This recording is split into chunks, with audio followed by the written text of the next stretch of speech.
Hi friends, అందరికీ welcome back to Sonu చోటు cookings and blogs. మేము ప్రతి సండే రోజు అయితే మార్కెట్లో కూరగాయలు ఒక్కటేసారి తెచ్చుకుంటాము. అవేంటో చూపిస్తున్నాను. ఏమేమి తెచ్చుకుంటామో, ఎలా చదువుకుంటున్నానో, నేను ఎలా ప్యాకింగ్ చేసుకుంటున్నానో, తెచ్చిన కూరగాయలన్నీ మళ్ళీ ఎలా క్లీన్ చేసుకొని అయితే నేను ఎలా చేస్తానో చూడండి. పూర్తి వీడియో చూడండి, స్కిప్ చేయకుండా. ఈ వీడియో నచ్చితే లైక్ చేయండి, సబ్స్క్రైబ్ చేసుకోండి. కూరగాయలు అయితే అన్నీ తీసుకొచ్చాడు మా ఆయన. తీసుకొస్తే అవన్నీ చాప వేసుకొని కింద అవన్నీ అయితే తీసి చాపలో వేస్తున్నాను. ప్రతిసారి నేను ఇలాగే చేస్తాను.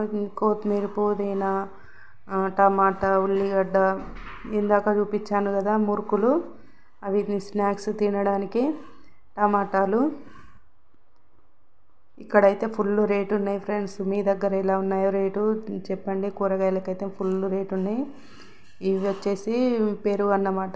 సమ్మర్ కదా, ఇప్పుడు పెరుగు ఎక్కువ యూజ్ అవుతుంది కదా, అందుకనే ఎక్కువ ప్యాకెట్స్ వేస్తాడు మా ఆయన. బీరకాయలు, ఇవి అరకిలో బీరకాయలు కావచ్చు. ఇవి ఎంత రేటు, ఫుల్ అయితే రేట్ అయితే బాగున్నాయి కూరగాయలకు. ఇవి వచ్చేసి పచ్చిమిర్చి అన్నమాట. పచ్చిమిర్చి కూడా ఫుల్ రేటు ఉన్నది. కారం అయితే అస్సలు లేవండి పచ్చిమిర్చి అయితే. అవి మిర్చి కాయలు కాదు, మన వంటలో వేసుకునే కాయలు కాదు, మీడియం సైజు ఉన్నాయి. కారం అయితే అస్సలు లేవు.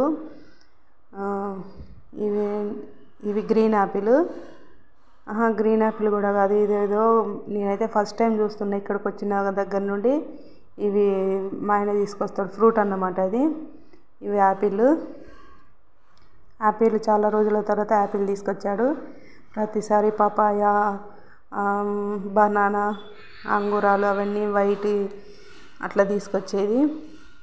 ఈసారి యాపిల్ ఫస్ట్ చూపించిన కదా, అవి ఏం కాయలు అంటారో తెలియదు. ఇవి ఆనియన్స్. ఇవి కేజీ ప్యాకెట్ 4 కేజీలేమో తీసుకొచ్చాడు. ఇవన్నీ అయితే తీసి చేపలు వేస్తున్నాను. ఆనియన్ కూడా ఫుల్ రేటు ఉన్నదంట. కానీ సమ్మర్లో ఆనియన్ 4 కేజీస్ తీసుకొచ్చుకుంటే ఒక 20 రోజులు కూడా రావట్లేదు. అంత ఎక్కువ యూజ్ అవుతున్నాయి అన్నమాట. ఆయన ఎక్కువనే తినాలి. ఈ ఎండాకాలం కదా, ఆనియన్ ఎక్కువ వాడితే మన ఒంట్లో చలవ చేస్తే మంచిగా ఉంటుంది అన్నమాట. చూడండి, ఇవి మురుకులు తీసుకొచ్చిండు ఆయన. ఫుల్ మస్తు టేస్ట్ ఉంటాయి ఇవైతే. చాలా అంటే చాలా టేస్ట్గా ఉంటాయి. ఇద్దరు తినొచ్చు అది. ఇవి దొండకాయలు, కొత్తిమీర. చూడండి, కొత్తిమీర. ఇవేంటి, పచ్చిమిర్చి. ఇవి మురుకులు, 2 ప్యాకెట్లు అయితే మురుకులు తీసుకొచ్చాడు. ఇవి అన్నంలో సైడ్కి పెట్టుకొని తింటాం, ఉట్టిగా కూడా తింటాం. పుదీనా, అలాగే కరివేపాకు. చూడండి, కరివేపాకు కూడా కొనుక్కోవాలి ఇక్కడ. మన ఊర్లలోనైతే చెట్లకు అప్పటిదప్పుడు తెంపి వేస్తాం కూరలలో. అప్పుడు అది టేస్ట్ ఉంటుంది. ఇట్లా మార్కెట్లో కొనుక్కొని కవర్లలో పెట్టుకొని ఫ్రిడ్జ్లో పెట్టుకుంటే అది వాసనే పోతుంది. బీన్స్ తెచ్చిండు. ఆ తర్వాత ఆనియన్ చూడండి, 4 కేజీలు, 4 ప్యాకెట్లు అయితే వచ్చినాయి. కేజీకి ఒక కవర్ ప్యాకెట్. అయితే ఈ ఆనియన్ ఇలా తీసుకొని బుట్టలో వేసుకొని పెట్టుకుంటున్నాను. హాల్లో పెట్టుకుంటా, ఎందుకంటే ఫ్యాన్ ఎప్పటికీ ఆన్లో ఉంటుంది కదా, మంచిగా గాడుపుకు ఖరాబు కాకుండా ఉంటాయి.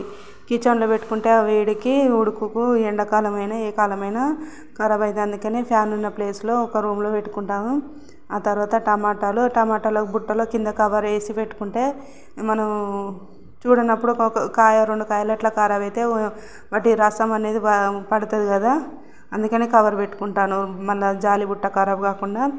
కరివేపాకు ఇలా తెంపి కవర్లో పెట్టుకొని ఫ్రిడ్జ్లో పెడతాను. అంతా క్లీన్ చేసుకొని దేనికి దానికి అట్లా. ఉల్లిగడ్డలు, టమాటా, కరివేపాకు, కొత్తిమీర అవన్నీ ఎక్కడిదక్కడ మళ్ళీ క్లీన్ చేసుకొని కవర్లో పెట్టుకొని ఫ్రిడ్జ్లో పెడతాను. ఈ వీడియో నచ్చితే లైక్ చేయండి.